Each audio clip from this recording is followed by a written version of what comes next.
When the Triumph Trident 660 was launched in 2021, I think it's fair to say it was a bit of a sales hit, and you'd frequently see it in the monthly top-selling bike figures in the UK, and also you'd see plenty of them out on the road. But thing is, no bike is perfect, and there were a few little things that I think could have made it even better, and maybe pretty much unbeatable in that affordable middleweight naked segment. But look, Triumph have been taking feedback too, and today they've unveiled a 2025 update, and I reckon it addresses pretty much all of these issues. So in this video, we'll go through all of the details with absolutely everything that you need to know about it. Now, I think one of the reasons why this bike sold so well in the first place is primarily because of the triple cylinder engine, which is unique in this market, with almost all of the other bikes like the Honda Hornet, the Yamaha MT-07, the Kawasaki Z650 and the Suzuki GSX ATES all using parallel twins. It is Triumph's signature engine configuration, and it does offer that nice balance between a twin and an inline four, with absolutely bags of mid-range that make it perfect for spirited road riding. Then you've got the sound, which I think is absolutely beautiful,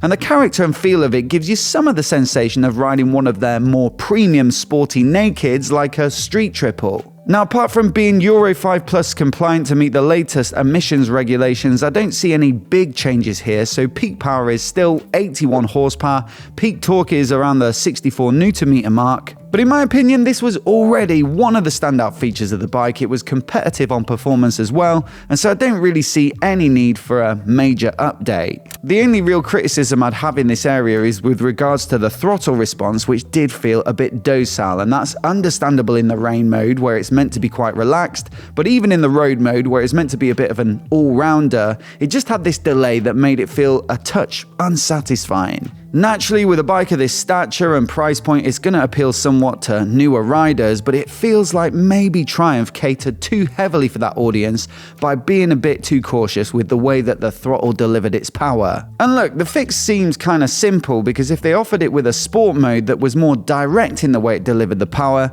then that would allow the rider to choose the mode that suited their specific taste and also their level of ability. So yeah, it looks like Triumph have been taking all this on board. It was something you'd see quite commonly in reviews and owners' reviews that the throttle was just not that good. But for 2025, it's now offered with 3 riding modes, so rain, road and sport, and you'd have to imagine that's going to make this bike far more enjoyable for that quicker riding. Now, I should also point out the Daytona 660, which uses the same 660 engine, albeit in a slightly different tune, was the first bike on the 660 platform to get a sport mode, and when I reviewed that a couple of months back, I thought the throttle response was absolutely fine. It didn't really jump out at me as a particular problem, so I'm hoping it's the perfect fix and it'll feel pretty much the same when this Trident hits the road. Now, another big strength of Triumph's bikes has to be the way they handle, and the Trident is no exception. And I think especially with that relatively small stance, the slender wet weight at 190 kilograms, it's perfect for this sort of bike where it's not going to feel intimidating to newer riders,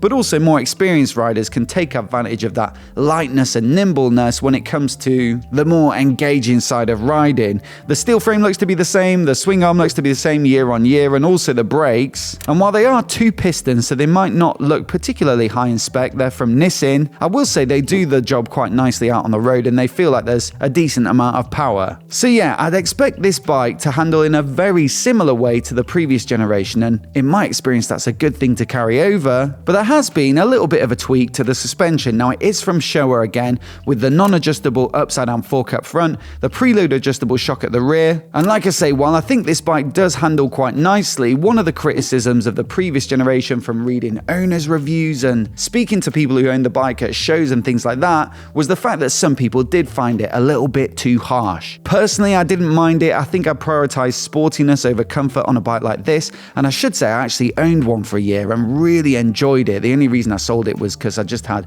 loads of press bikes to ride, so I never really got out on it. But yeah, generally there was definitely a bit of a perception that this was a fairly firm bike to ride. And so again, it seems like they got the research on this update absolutely nailed because they've changed some of the internals and settings on that upside down fork, and they say it makes it a little more comfy and supple over those rougher surfaces without compromising on the handling, which is generally, I think, viewed as a strong point. I should say as well, some of the other bikes in this segment, like the MT-07, are really super soft on the suspension and sometimes feel a little uncomposed, so it's great to see Triumph still putting further work and doubling down on one of its strengths. Now, electronically, this bike is also very competitive. It's got the hybrid dash, which uses an inverted LCD at the top for the simple information like speed and revs, and then a small TFT display at the bottom, which allows you to navigate all the settings and features. There's some neat stuff on this bike like self-cancelling indicators, which I think adds an element of safety. But I will say some of the really nice goodies like the quick shifter, the connectivity system that opens up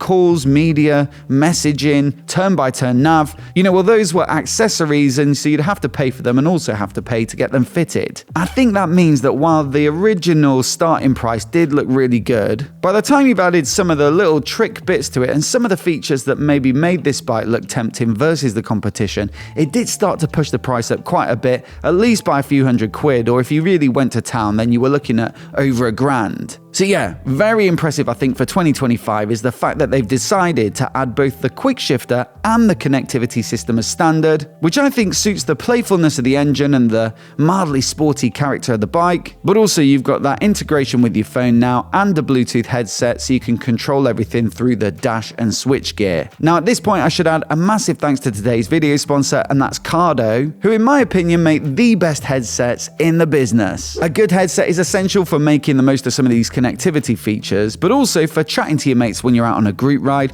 which I think massively enhances both the enjoyment of the experience, but also it makes coordinating the rides and directions and stuff that much easier. Now we've been using their units for quite some time now, and previously it was their Pack Talk Edge, which was their top of the range, and I absolutely love the sound quality, the quality of the microphone, and also the mesh connectivity system, which allows you to run a really big group, so 15 riders with up to a mile between each. The more riders that join, the stronger the connection becomes, and also it self-heals, so if someone drops off and then catches back up, you don't have to pair them manually. More recently though, we've been using their new Pack Talk Pro, and this bad boy includes all of the best features of the Pack Talk Edge, but on top of that adds a brilliant safety feature in the form of their crash detection. It's got its own dedicated sensor built in for this, and so if it thinks you've had a spill, it will call an emergency contact and make sure they're alerted as soon as possible. Now of course that's something I'd rather have than not, but also I think the benefit of a feature like this is the peace of mind for anyone back home who doesn't hear from your crash detection system, because in that case they can assume you're safe and having a good time on the bike. Really impressive stuff, so do check out the link down in the description below to find out more, and once again a massive thanks to Cardo for their support. Now if all these extra features as standard wasn't enough already, they've actually added some new stuff which really does start to make the spec of this bike look super impressive versus some of the competition.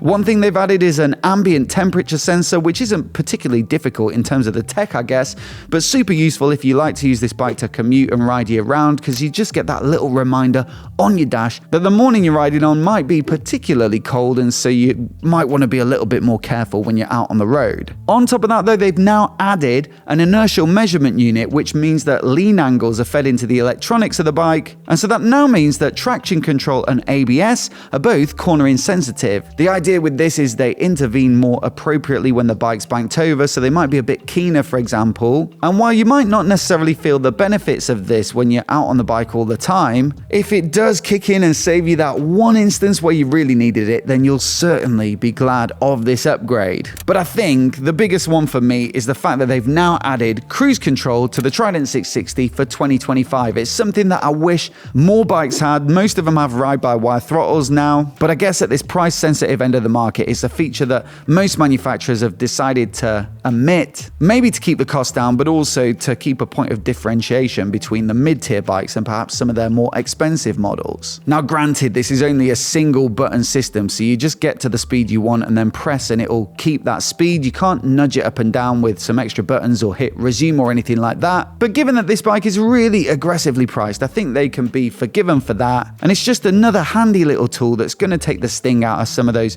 motorway sections of a commute or getting between the good roads at the weekend. So for me, this is a really crucial update. And again, you don't see this on many of the competition. So yeah, I said this bike feels pretty much unbeatable now in this segment, and I really do believe it's got to be right up there on your list of bikes to test ride if you're looking for a middleweight naked in 2025, especially considering with all these extra features that they've managed to keep the base price the same as 2024. So you're looking at £7,895, although you will have to pay a little bit more for some of these color options. So there's a yellow, a red, or a blue, but the base black color costs the same as the base black from the previous year model. And so for me, that just feels like so much value for money with all these updates. For context, that's less than the Suzuki, and also just about 400 quid more than the MT-07, which is, I think, a much more simple bike. So it really does feel like you're getting good value here. I will say though, probably the Honda Hornet still feels the most impressive in the market in terms of its price. It's got loads of features as well, and that one comes in at just £7,299. But that is a 2024 price that I can see on their website at the moment, and that could be set to change for the 2025 model year because